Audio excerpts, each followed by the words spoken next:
What's up, guys? Back here, 42 here. Bringing y'all a trying to think of the word. Oh, afternoon games ish, kind of like noon game recap as well as the Thursday night football and London game. Um, if you guys want me to do more of this, then just I don't know, tell me.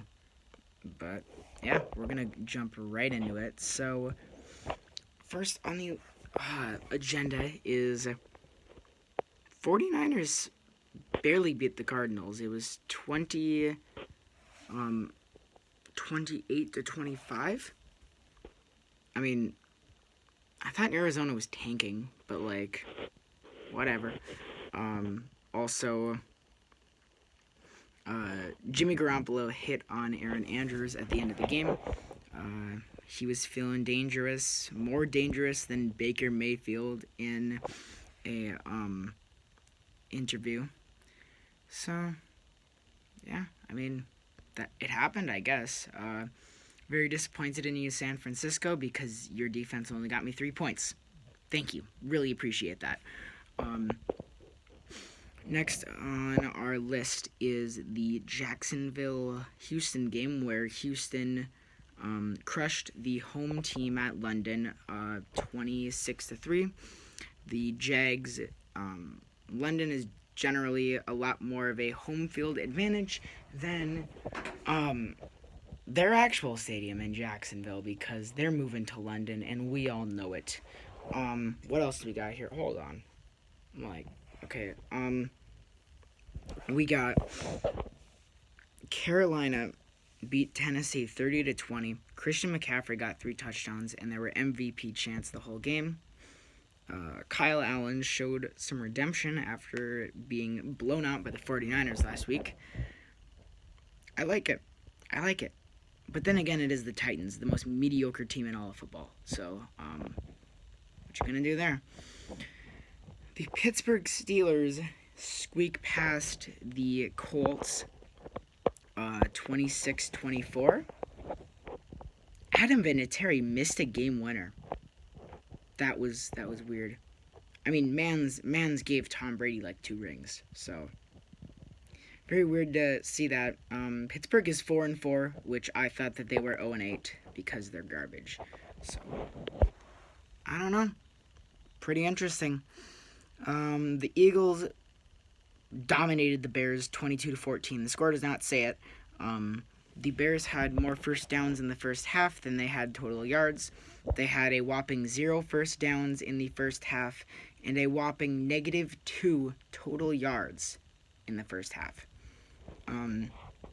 Mitchell Trubisky had a rough day, but then again, it's Mitchell Trubisky. Oh yeah, that's what we have. Miami got a win. I think Sam Darnold is seeing a lot more than ghosts now. Le'Veon Bell has, I don't know, man. I think he's having some real hard trouble. He's not used to playing on a bad team. I don't know. Pittsburgh was a good playoff team every year, despite the killer bees, or what I like to call the big locker room cancers, Antonio Brown, Ben Roethlisberger, and Le'Veon Bell, and they still managed to win 12 games a year. Le'Veon Bell is having a hard time trying to be on a 1-7 team that just lost to the frickin' Dolphins. Personally, I think that tomorrow the Dolphins will cut Ryan Fitzpatrick, because whenever there's tanking around, Ryan Fitzpatrick has to come in and always ruin it. You're trying to go for a number 1 overall pick. You're not trying to win games, Ryan. My God. And the Jets are just awful. Now, that was a pretty good tank bowl, in my opinion. Going to rate it a solid B+. The Jets played a very, very, very solid game in the tank bowl. See, they were dark horse candidates for this whole tank and for the number 1 overall pick, okay? They were very dark horse candidates for winning Tua or Trevor. don't know. They're in total contention right now. Um, Buffalo beat Washington 24-9. This is called the, I told you so game. Actually, everyone told you so game, because Buffalo is good and Washington is bad. And I'm pretty sure Buffalo has a better record than the Vikings. Is that true? I don't know, man. And finally, our last game of the game I haven't talked about. Kansas City beat the Vikings 26-23 on a Harrison Butker 44-yard field goal. With no time left. The Chiefs were at their 40-yard line, and in total field goal range, by the way, with about 20 seconds left in the fourth. Matt Moore dropped back to pass, and Everson Griffin sacked him. It took them out of field goal range, took them out of their territory, but Mike Zimmer called a timeout before the play started, and that play never counted. Matt Moore was kind of throwing darts. He was throwing like Kirk Cousins in October versus a team under 500, so that was very interesting. This was the Vikings' first loss to a non-NFC North team since December 10th of 2018. Yes, the Vikings went almost 11 months without losing to a non-NFC North team. They have now dropped their record to, since that Week 14 game, they've been 7-1 versus non-NFC North teams. The division is just our kryptonite. Hold on. We would be 5 and whatever. So we have been, we are 5-1 against non-NFC North teams this year. But we dropped to 6-3. The Chiefs, they're getting Patty Holmes back. Very mad that, Matt Moore, he wasn't really, in his groove when Packers played him. Vikings did a great job. There were some really bad calls, though. Kirk Cousins, a lot less accurate, a lot more missed opportunities, but he did put up 2 touchdowns and no picks and no turnovers. So that was good. Really, the Chiefs won off of one play, which was the Damian Williams 91-yard rushing touchdown, which, fun fact, was only the second rushing touchdown that the Vikings have allowed all season. Let that sink in, by the way. Let it sink in. Man, that was not good. I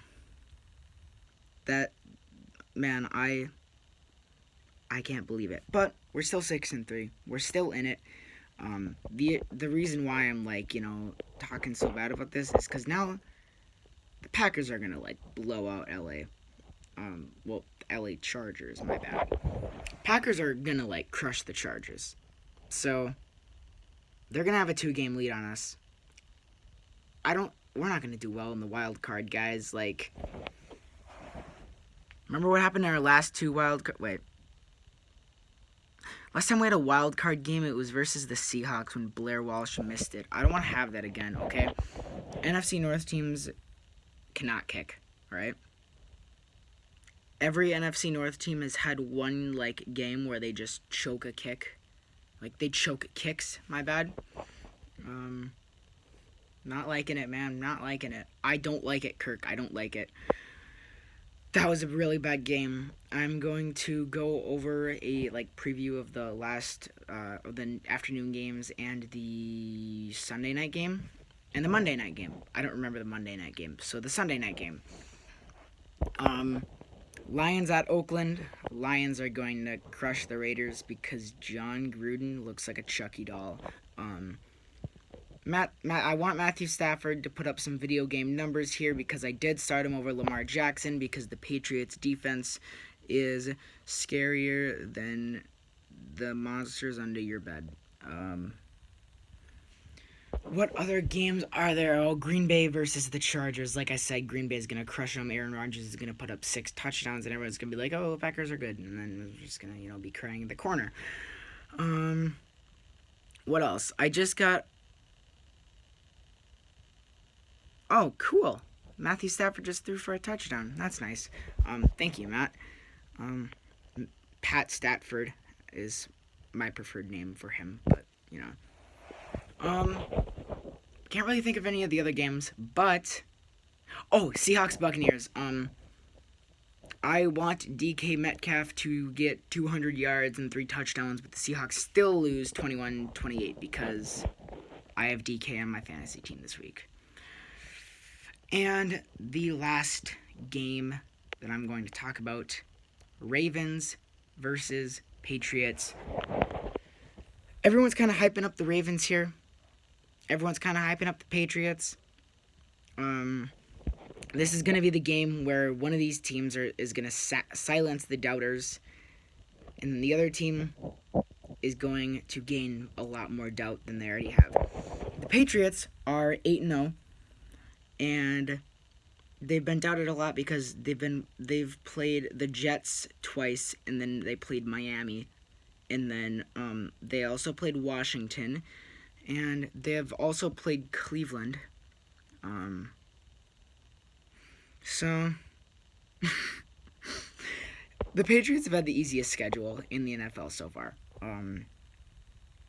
It's quite obvious. Their closest game was their 16-10 win versus the Bills, winning by 6. That's their closest game so far. Their second closest game was a 14-point win against the Browns. Oh my God. I don't get it, man. The Browns are bad. Like, they are bad. Like, what Baker is not, like, I don't know, man. I don't know. I thought Baker was supposed to prove the haters wrong, but he's clearly not doing that. I would say that Baker Mayfield, it was the worst quarterback taken in the first round, but then I also remembered that Sam Darnold is there as well. Sam Darnold had his first kiss before the NFL season started, and he suffered from that by not wearing protection and got mono from the kissing. So that was cool. The AFC East is just bad. I honestly think that the AFC created the Patriots dynasty, not the Tuck rule. Like, if you really, like think of it. The Patriots in the last... since, 2000 or whatever. So, in, the last, 19 years or so, the Patriots have only lost their division once. And that was when the Bills went 10-6, and Tom Brady was injured with a torn ACL all season, and they had Matt Castle as their quarterback. I don't get it, man. I don't get it. I don't get it. The Patriots will never be stopped, and I freaking hate it. I can't wait to listen to Colin Cowherd talk about how the Vikings can't beat winning teams when we've only had the chance to play 2 winning teams this whole season, and one of them was the Packers, and one of them was the Chiefs. Even with Matt Moore, the Chiefs are a really good team, okay? And the Packers just put up random freaking stats. I don't get it. So, yeah. But I can't wait to talk about Colin Cowherd doubting the Vikings, and then Colin Cowherd also getting on his knees for Sam Darnold when they're 1-7, by the way. So thanks, Colin. I love you.